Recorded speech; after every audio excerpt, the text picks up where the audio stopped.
perjalanan karir juga sempat lumayan panjang juga ya di Sesnek, lumayan lama gitu.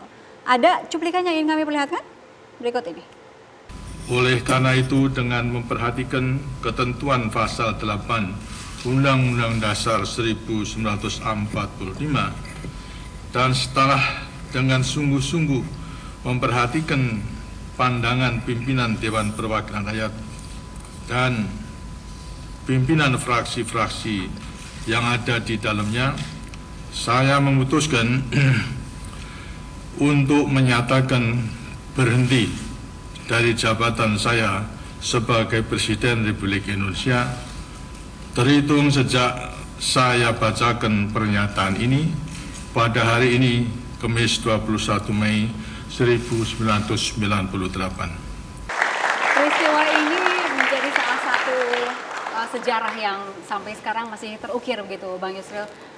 Ceritanya gimana behind the scene ya? Yang kita tahu hanya Pak Harto membacakan itu begitu. Tetapi sebelumnya penyusunannya dan lain-lain pidatonya seperti apa? Iya, yang terakhir itu sebenarnya tidak sendirian.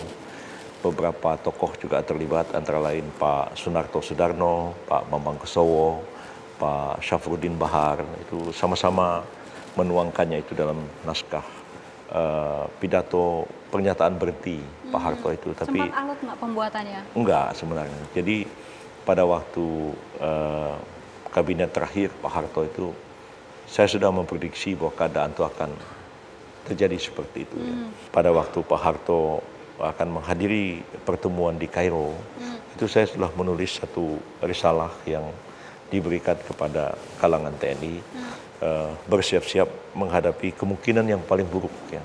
Seandainya Pak Harto itu tidak punya pilihan lain kecuali harus mundur. Nah, ternyata memang ketika Pak Harto pulang ke tanah air, situasi itu sudah sangat mencekam, demonstrasi di mana-mana ketika Pak Harto sudah pulang dari Mesir. Dan pada waktu itu memang ada keinginan membentuk komite reformasi. Jadi datanglah beberapa orang diundang ke istana, Pak Nurholis Majid, Pak Gus Dur, Pak Kiai Ali Yafi, MH Aidon Najib, dan lain-lain. Saya juga diundang juga ke situ. Kita mengadakan pertemuan dan menyarankan supaya dibentuk komite reformasi. Dan saya mengatakan, Pak, inilah saat yang paling tepat Pak Harto mengundurkan diri. Itu saya katakan dalam rapat itu. Iya, saya memang sudah mau mundur. Cuman bagaimana keadaan ini harus tetap terkendali. Begitu. Jadi waktu itu pikirannya adalah kita membentuk komite reformasi itu sebagai transisi. Sampai dibentuknya satu pemerintahan yang baru. Nah, tapi ternyata upaya untuk membentuk komite reformasi itu tidak berhasil dilakukan. Dan yang paling mengenaskan adalah pada malam tanggal 20 itu terdengar isu bahwa sejumlah menteri mengundurkan diri. Dan menjelang maghrib Pak Harto panggil saya dengan Pak Saadillah Mursyid di rumah beliau di Jalan Cendana, mengatakan, ya tadi saya dengar begitu, tapi saya sudah cek sama mbaknya, katanya. Maksudnya mbaknya itu Mbak Tutut, maksudnya Mbak itu tidak betul. Tapi ternyata kira-kira jam 8:30 malam saya keluar dari rumah Pak Harto karena bekas-bekas wakil presiden itu datang satu demi satu. Pak Umar, Wirahadi Kusuma, Pak Tri Sutrisno, terakhir Pak Habibie datang. Pas saya pikir ini pasti lama, maka saya bilang sama Pak Wiranto, saya berdua aja duduk sama Pak Wiranto di depan. Bilang, Mas, saya mau keluar dulu, mau ngambil baju. Ya, saya pergi ke rumah Pak Malik Fajar di Jalan Pekalongan. Sampai di situ ada Pak Akbar Tanjung sama Pak Tandri Abeng. Pak Akbar bilang, Del, gimana tuh di Jalan Cendana? Orang nggak bisa masuk ke situ, kecuali kamu yang bisa masuk, katanya. Iya, saya bilang, ya Pak Harto mungkin akan mundur besok. Bang, saya bilang, apa betul menteri-menteri mundur? Tadi Pak Harto bilang itu nggak betul. Terus Pak Akbar buka jaket dan mengeluarkan amplop surat. Mengatakan, ya menteri-menteri mundur, ini suratnya. Loh, saya kaget.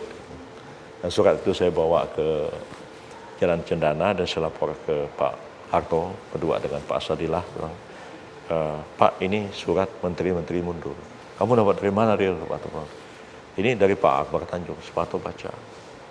Kok begini ya? Katanya. Ya sudah, kalau gitu saya mundur saja. Disiapkan bagaimana berhentinya. Dan itu Pak Harto masuk ke dalam, nggak keluar-keluar lagi sampai pagi. Jadi saya malam itu harus mutar otak. Bagaimana caranya membuat skenario presiden berhenti.